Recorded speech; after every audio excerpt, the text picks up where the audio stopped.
I'm E.G. Marshall. Welcome to the sound of suspense, to the fear you can hear. Welcome to the world of terrifying imagination. Our story is about a very old man living just outside a tiny village. A very old man whose long life has been lived close to the soil and close to the people he loved. People still living and people long dead. Lie still, girl. Is it very bad? I don't know. She's very dear to me. If I should lose her... She's trying to raise her head. She knows I want to help her. Do you think you can? Young man, I never said I was a doctor. But I thought... the way I'm just an old man. A very old man.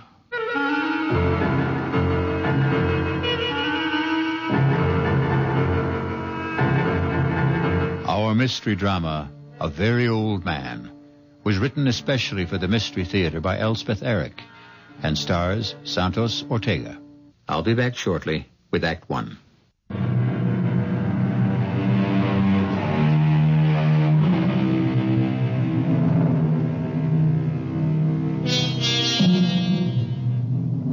Look long and carefully at the face of a tiny baby. Look carefully and long into the face of someone who is very old. Do you see the wisdom in both? The very young and the very old have wisdom. In between, there is only accumulated information. Oh, you're home. Good. Well, he's done it again. Who's done what? Are you talking about my father? You know I am. I warned him. I said, Stefan, if it ever gets around, you'll ruin my medical practice. People won't believe in me. They'll only... Manfred, come sit down. Now, what's he done? Well, the same thing. Where is he? Isn't he home? Not yet. He went to the cemetery as usual. But you still haven't told me what happened. Well, Anna Brandt came to see me about a month ago. Severe attacks of pain in the upper abdomen. All the symptoms indicated appendicitis. I sent her to Carl Weiss for the operation. Of course, he examined her, too, and he agreed with me. No doubt about it, inflamed appendix had to come out. Well, he operated the next day, and that night, that same night, she had another attack. Well, so it wasn't... How could she have had another appendicitis attack when he'd just taken her appendix out? Well, he was as flabbergasted as I was. Yes, but what's it all got to do with my father? Stefan happened to be in my office the day Anna Brandt first came to see me. You know how he loves to hang around the office.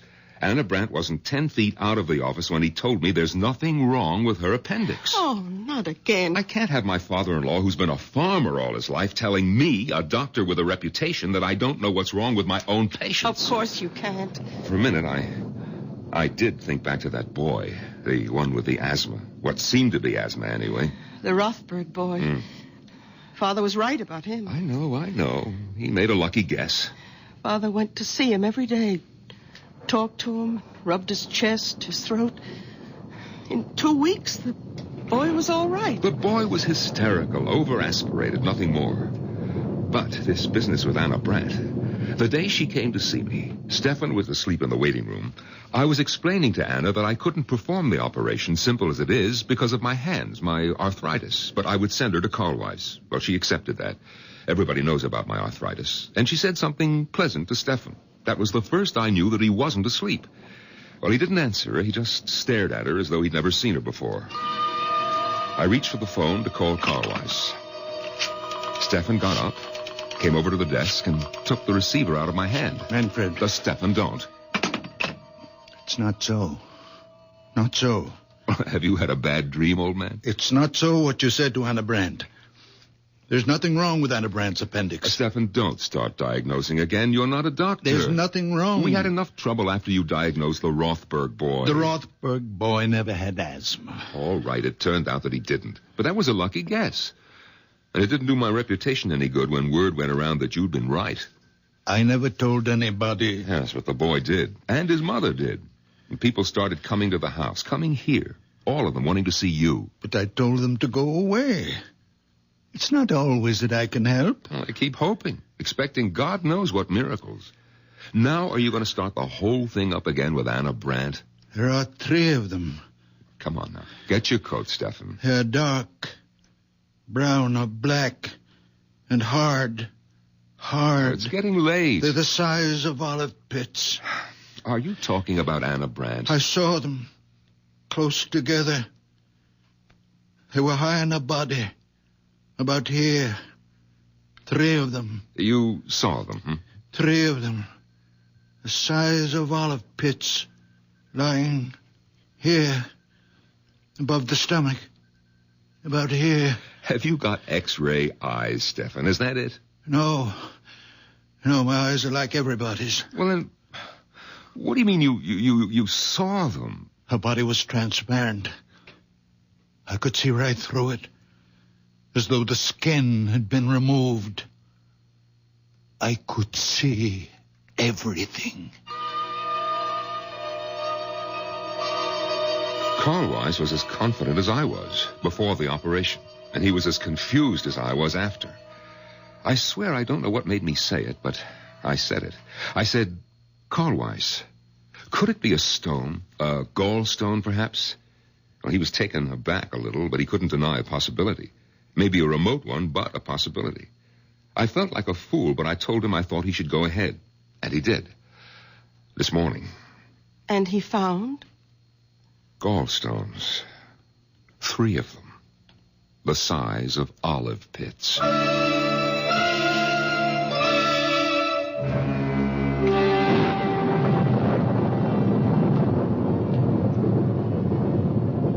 Lie still, girl. Is it very bad?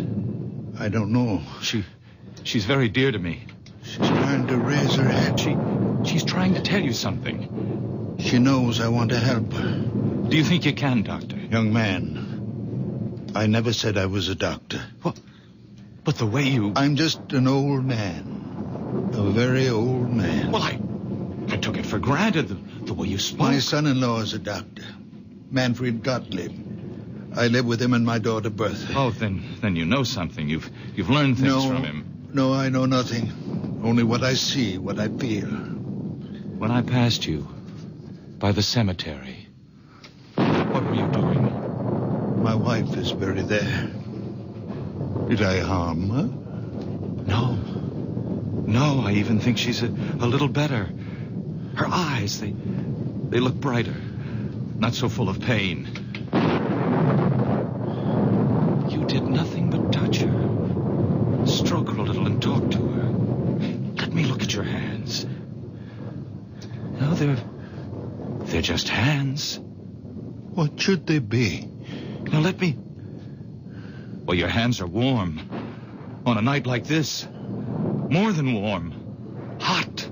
Very hot, as though they were burning from inside.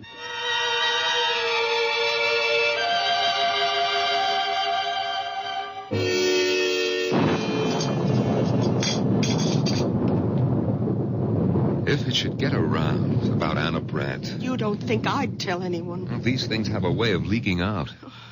Look, you're not going to tell Father, are you, that Carl Weiss found the 3 stones? You think I shouldn't? He wouldn't tell anyone. He didn't tell anyone about the Rothberg boy. It was the boy's mother who shouted it from the housetops. And look what happened.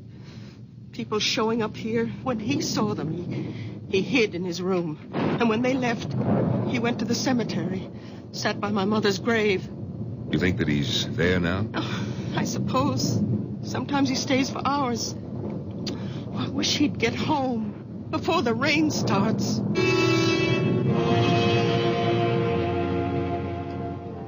Emily, my dear. Come now, Emily, my precious. I need you. You are my strength. I can do nothing without you. Come to me, my darling. Come to me, my darling.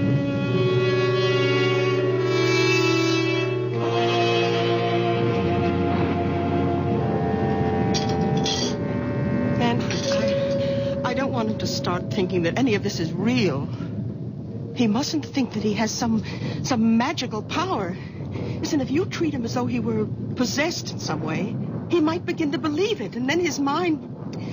Who knows what might happen? Bertha, have you thought that, well, that perhaps it's already happened? No. That he is deranged? I won't believe that. He's my father. I love him. He's old and childish, and sometimes I'm impatient. I am too, often. But only the way I'd be with a child. In many ways, he is my child.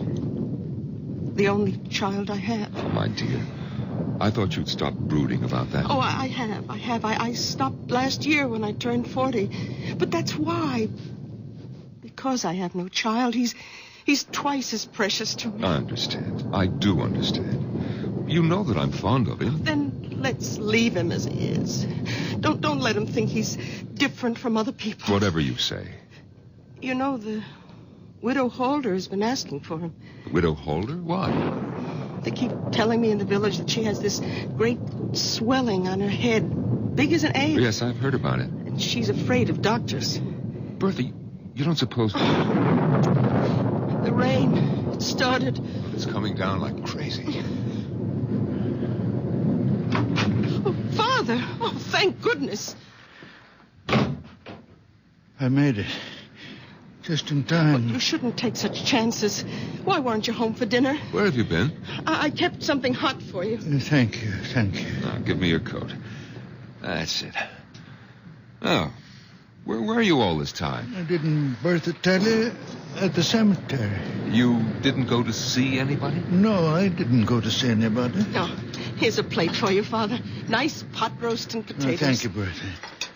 I'm sorry I wasn't here for dinner. I lost track of the time. I ran into somebody. We talked a little. Oh. Manfred, let's go up to bed. Ah. Father, you'll be all right? Of course I'll be all right. Go to bed. Oh.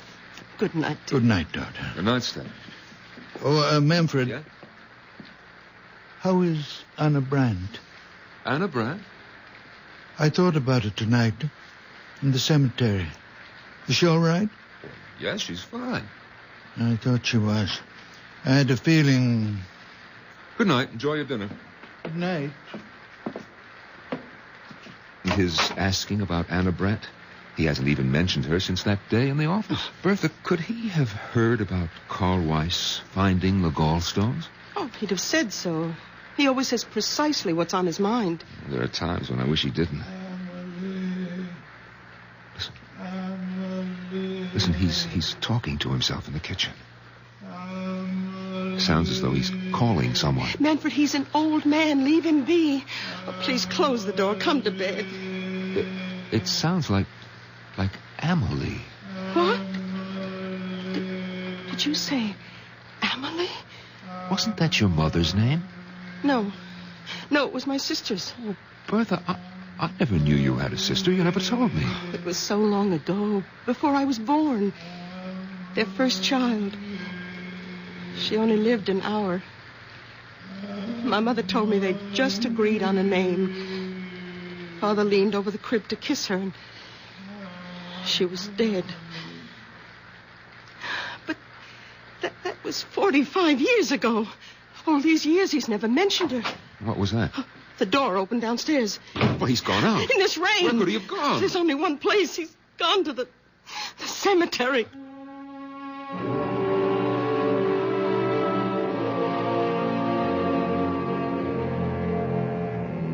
When those around us cannot understand, where do we turn? When the world is dark, where do we go? To the unknown? Or to the once familiar, the once well-known, the once well-loved? To those who have left the dark earth and moved into light. I'll be back shortly with Act 2.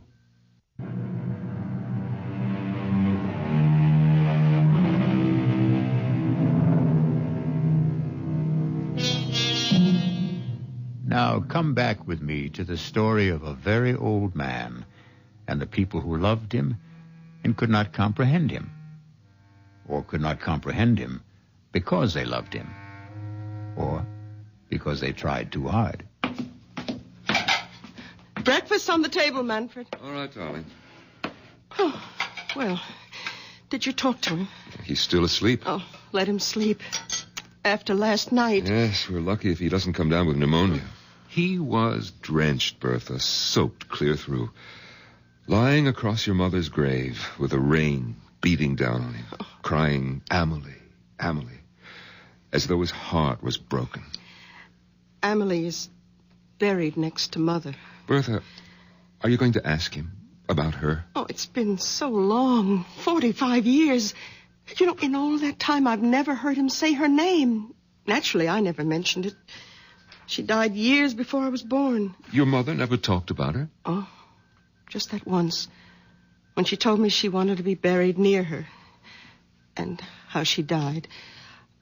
Manfred, she was only 1 hour old. Yes, crib deaths, they happen. We don't know why. They thought of naming me Amelie at first, my mother said. It's a pretty name. Who's that? So early in the morning. Yes. Is this the Gottlieb house? Yes, it is. And you're Manfred Gottlieb, Dr. Gottlieb? Yes, I am. But I don't see patients at home. My office is... Oh, no, I'm not a patient. The patient's outside. Well, bring the patient to my office in about an hour. No, there's no need. She's quite well. Completely cured. Well, then what's the point of... I hoped I could see the old man. Your father-in-law, is he? Stefan? What's this about my father? Madame, good morning. Beautiful morning, isn't it? After last night, all that rain. You wanted to see my father? If I may. Well, what about? He's asleep. Oh, I'm sorry. Well, when he does wake up, would you tell him the patient recovered and is better than ever? Lively, frisky, enjoying life to the full, romping in the fields. What patient is this? You said she's outside. Yes, right there. Look, the picture of health. I don't see any... You don't mean... Well, not the horse. Yes, my prize mare, my favorite. I thought I might have to have her put away, but your father, madame. Oh, yes, it's all due to him. Well, when was this? When did you meet Stefan? Last night, just before the rain started. Didn't he tell you? Oh, well, come inside. Huh? Have some coffee with us. Oh, thank you. Sit down. Manfred, get another cup. May I introduce myself? Otto Kraus. Well, I'm Bertha Gottlieb. This is my husband.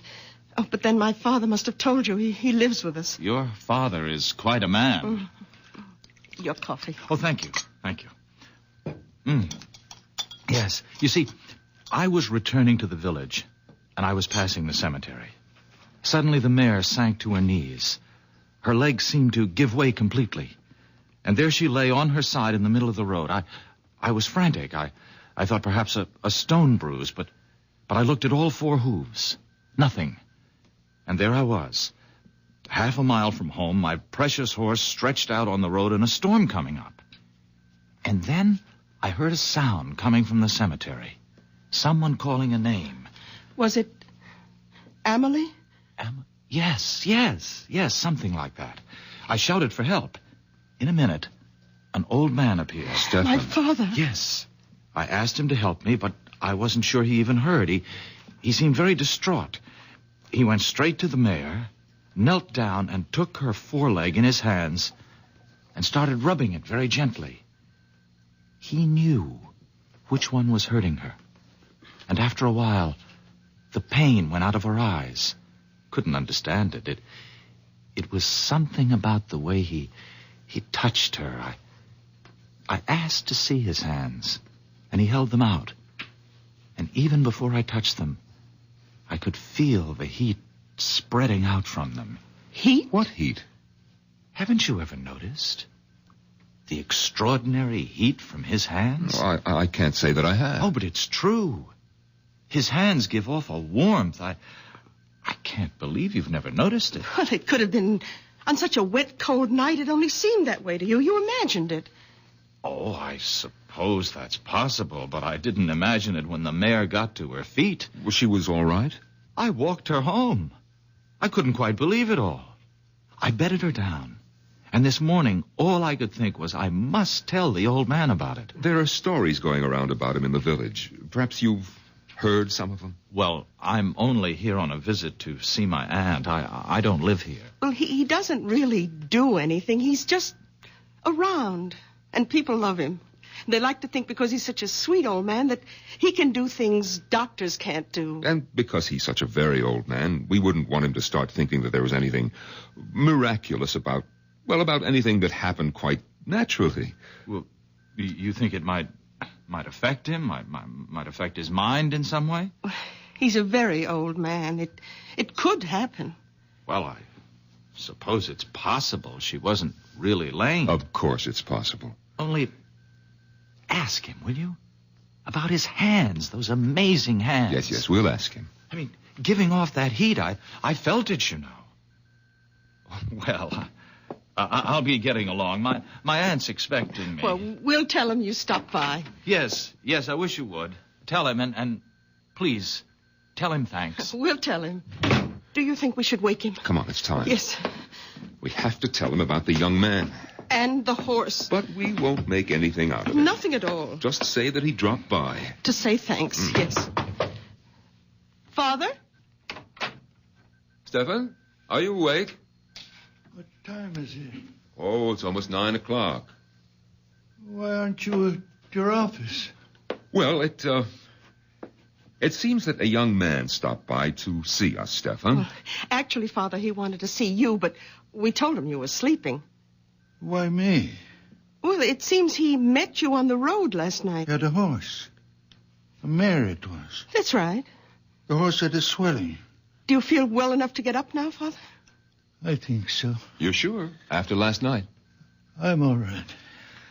All right, now just let me help you out of bed, Stefan. Yeah, I can manage. Give me your hand. Come on. That's it. Yeah. Here are your slippers. Yeah, I'll go splash some water on my face. And then you'll have breakfast. Bertha, his hands are as cold as mine. Colder. That young man did imagine it about his hands. Well, you know how it is. If your hands are cold, anyone's feel warmer, even if they're only a little warmer than your own. And he'd been riding back from the village on horseback. Yes, so of course his hands were very cold. Of course. My head is clearing a little. Oh, good. I'll go down and have some coffee ready for you. Thank you, Manfred. And 2 eggs. 4 minutes. Your clothes are on the bed, Father. Thank you, Bertha. Father, last night when Manfred and I came up to bed and you were eating your supper, anyway, that's what we thought you were doing.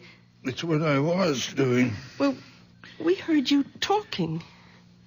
Was I talking? Well, you kept saying, we heard you say, Amelie. I said what? Over and over.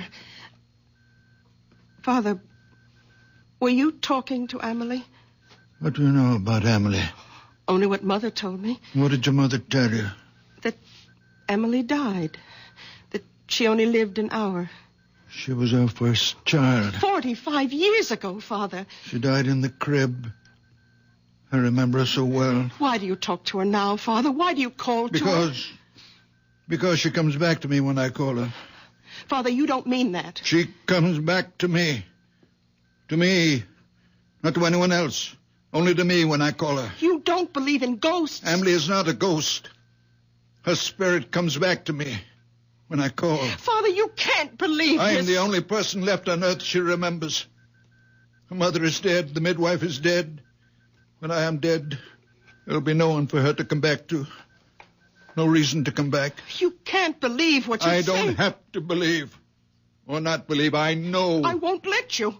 You have nothing to say about it. Nothing. I will not stay in this house and listen to you tell me that my Amelie will not come when I call. I'm going to her now. Father, wait. Father, come back. Stefan, what's the matter? Get out of my way. Stefan! Father. Oh, Father. Well, he came tearing down the stairs. He brushed right past me. What's the matter with him? I talked to him about Amelie. I made him angry. Where's he gone? Do you know? To her. To Amelie.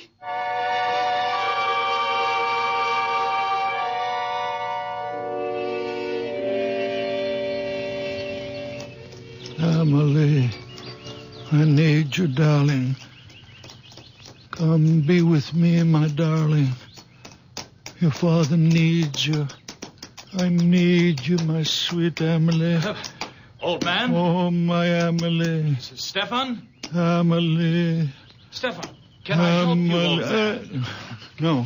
No. You remember me, don't you? From last night?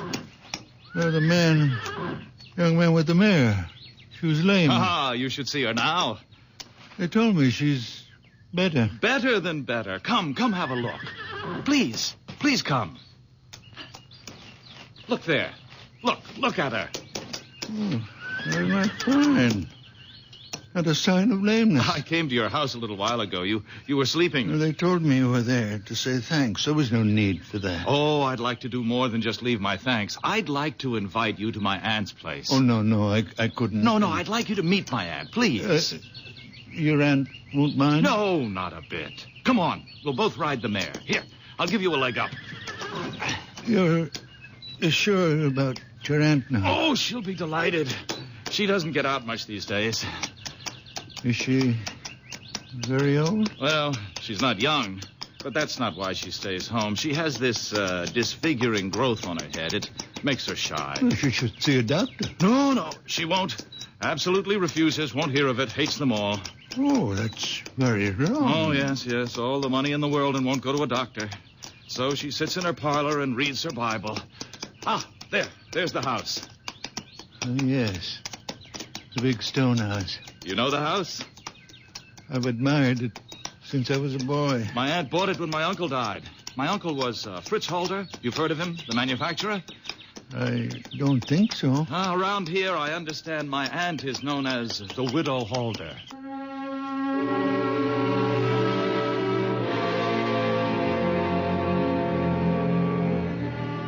Some folks are afraid of one thing, some are afraid of another. Everyone who's afraid wants to run and hide. It's natural. Most natural thing in the world. But what may be hiding in the hiding place? That's the question. It could be something else to be afraid of. I'll be back shortly with Act 3.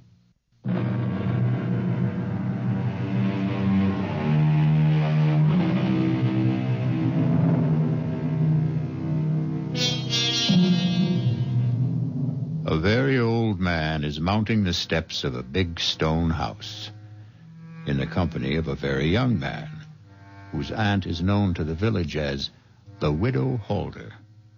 Listen now. My aunt is in. Otto? Ah, there you are, just where I knew you'd be. Come in, Stefan. Where have you been all morning, Otto? I missed you at breakfast and Oh, you brought someone with you. Yes, this is the very wonderful man I met near the cemetery last night when my mare went lame. Stefan, this is my aunt, Mrs. Holder.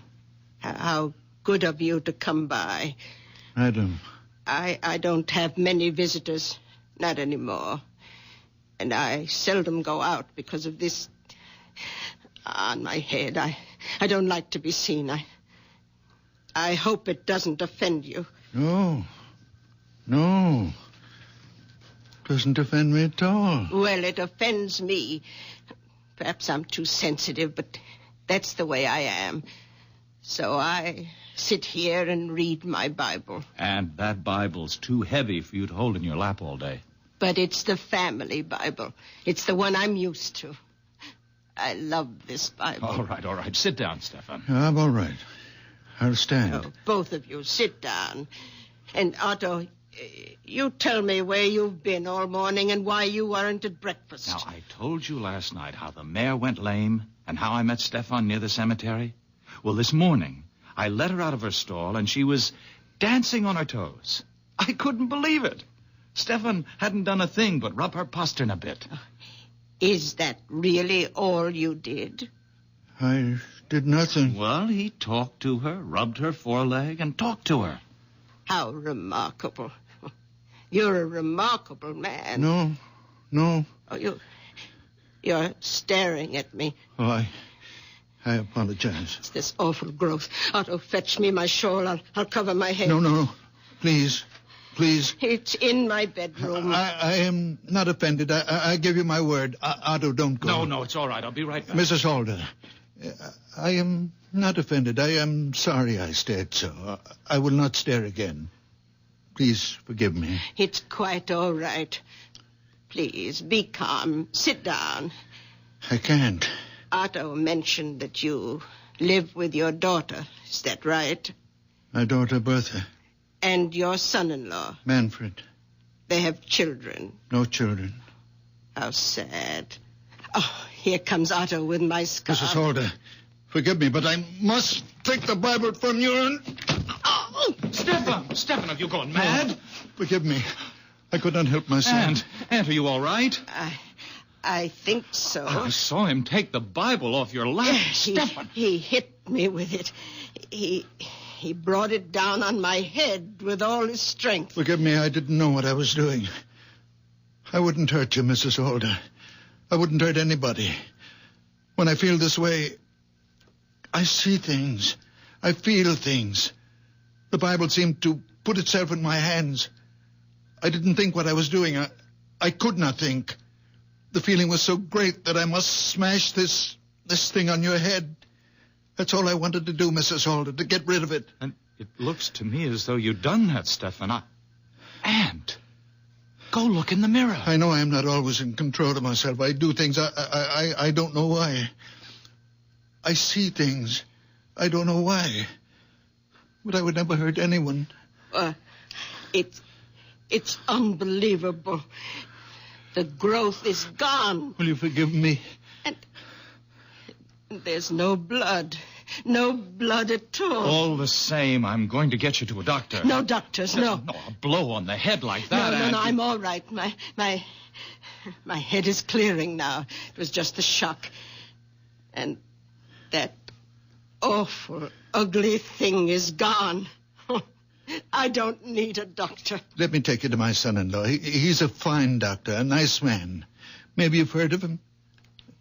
Manfred Gottlieb? Gottlieb? You will like him. Manfred Gottlieb is your son-in-law. A wonderful man. A good doctor. But you must be Bertha Gottlieb's father.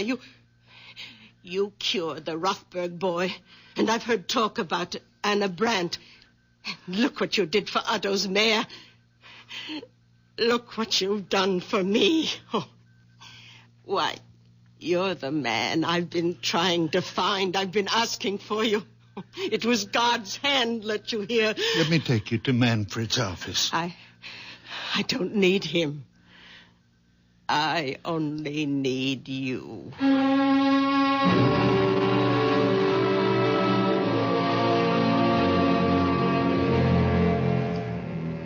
If I've hurt your aunt in any way... We'll soon know.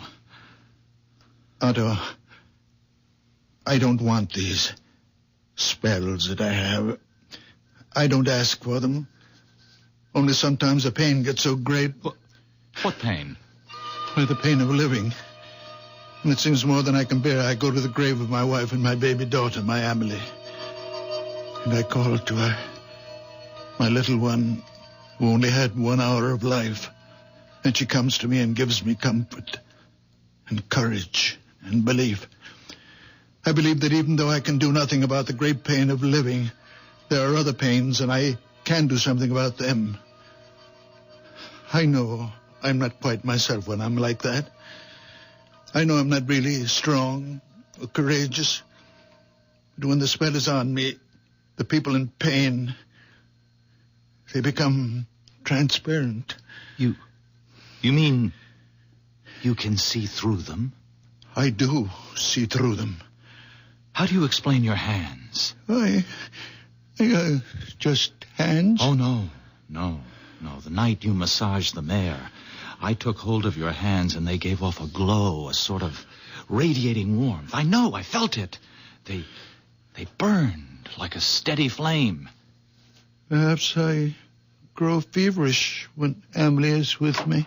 Now, you go home and rest, Mrs. Holder. Come back in a few days and I'll change the bandage, or you can do it yourself.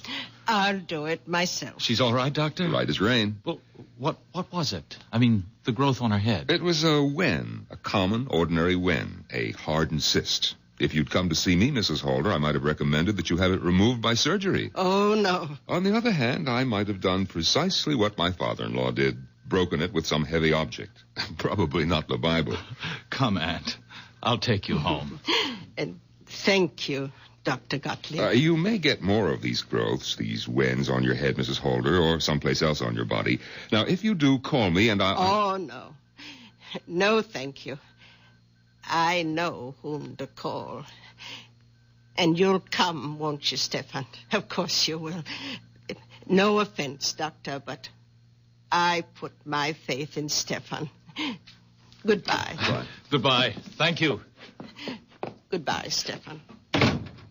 No offense, Doctor, but I put my faith in Stefan. Why did I bother to become a doctor at all? Why all those years at school? Why did I take examinations, get my license? What good is it if everyone would rather put their faith in a farmer? Manfred, I'll never do it again. Come in, the door's open. Oh, you again? Doctor, those pains are back. Well, of course those pains are back, because you've been drunk day and night. What do you expect? Can't you do something, Doctor? No, I can't. Only you can. Stop drinking. You've been drinking steadily for 30 years, and you have cirrhosis of the liver. But the pains are awful. Stop drinking for a month, and then come back and see me, and don't come back before. Silly old fool. Hasn't been sober for 10 minutes since he was 16. I can't help him if he won't... Manfred, he has an obstruction of some kind. He has a diseased liver. But he has an obstruction in the intestines. Now, look, you're not starting all over again, are you? I saw. I could see it. It's getting to be more than I can take, Stefan. You're interfering. I saw. He was standing in the doorway, and I saw. His body was transparent. I could see everything. In his intestines, there is an obstruction. And that's what gives him pain. Stop it, Stefan. I'm warning you. It's all so clear, I know. You're going to stop it if I have to.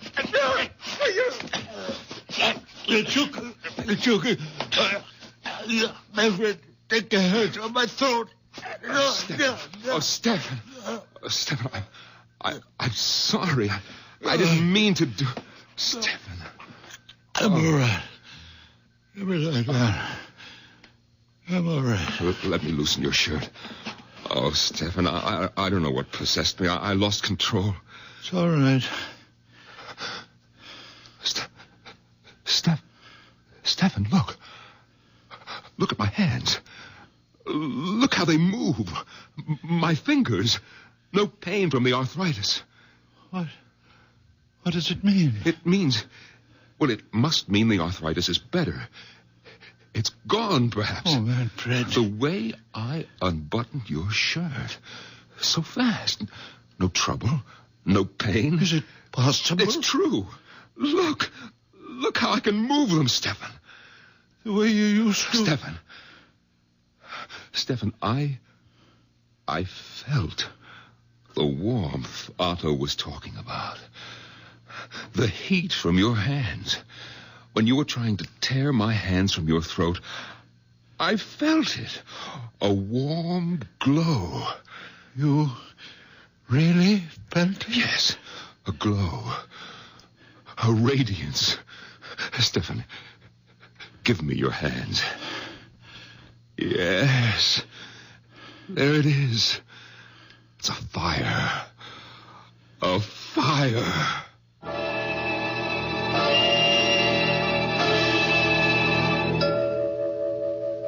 Bertha! Manfred, please.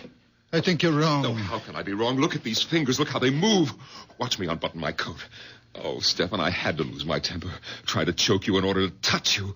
I might have killed you. Oh, you wouldn't Where's have. Bertha? Bertha! Manfred, you're excited Excited? now. I'm delirious. I can go back to surgery. We'll be rich again. Our lives will change. Yours, too. I don't want my life changed, Manfred.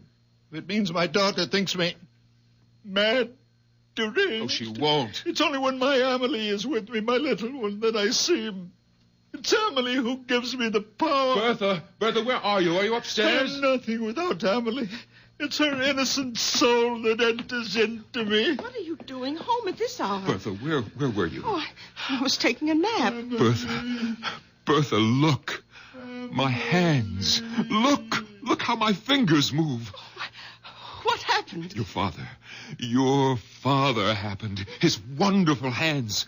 Bertha, you remember the young man with the mare? How Stefan put his hands on the mare's foreleg and the mare got up and walked? We don't know that. It's true. You haven't seen the mare? It happened to me. To me, believe me. I can't. I didn't believe it either, but then Mrs. Holder came to the office. Mrs. Holder? Yes, she's the aunt of the young man with the mare. Stefan went to see Mrs. Holder. He didn't. Her nephew took him there, Bertha. And Stefan broke the wen on her head with a big Bible. Oh, no. He did right, Bertha, right. It was only a wen, and he was right. He didn't know what he was doing, and he was right. Manfred, you must stop this talk. Bertha, after Mrs. Holder left, an old patient of mine came in.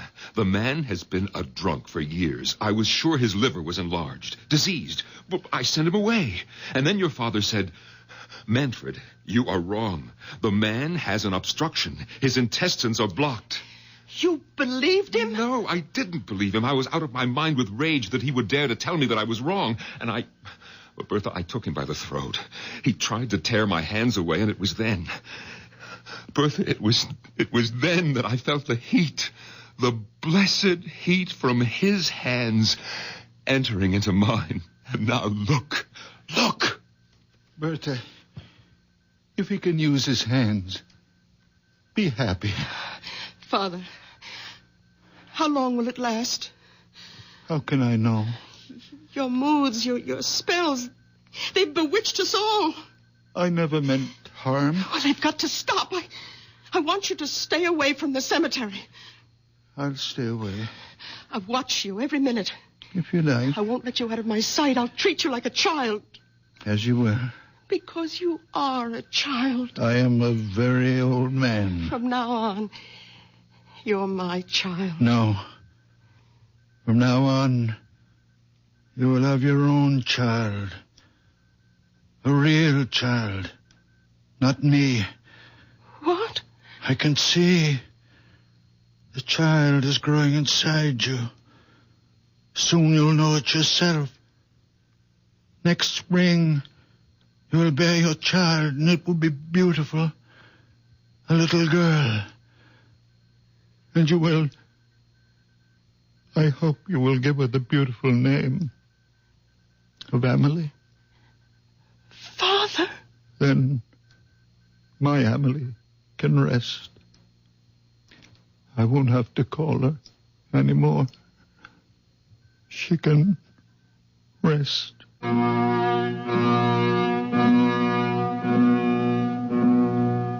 Did you believe our story?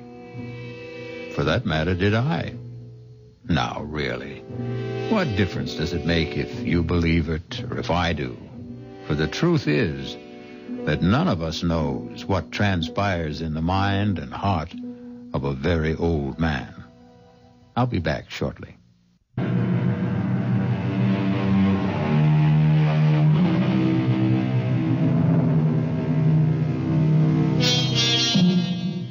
Ever happen to look up the word murder in a dictionary? No? Then I'll tell you how the dictionary defines it. To kill with premeditated malice. The wrongful, intentional slaying of one human being by another. But don't let a wee bit of murder upset you, friends. The people on Mystery Theater don't mind being killed. Not a bit.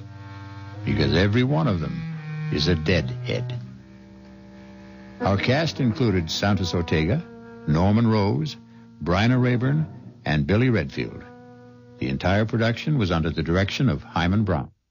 This is E.G. Marshall inviting you to return to our Mystery Theater for another adventure in the macabre. Until next time, pleasant dreams.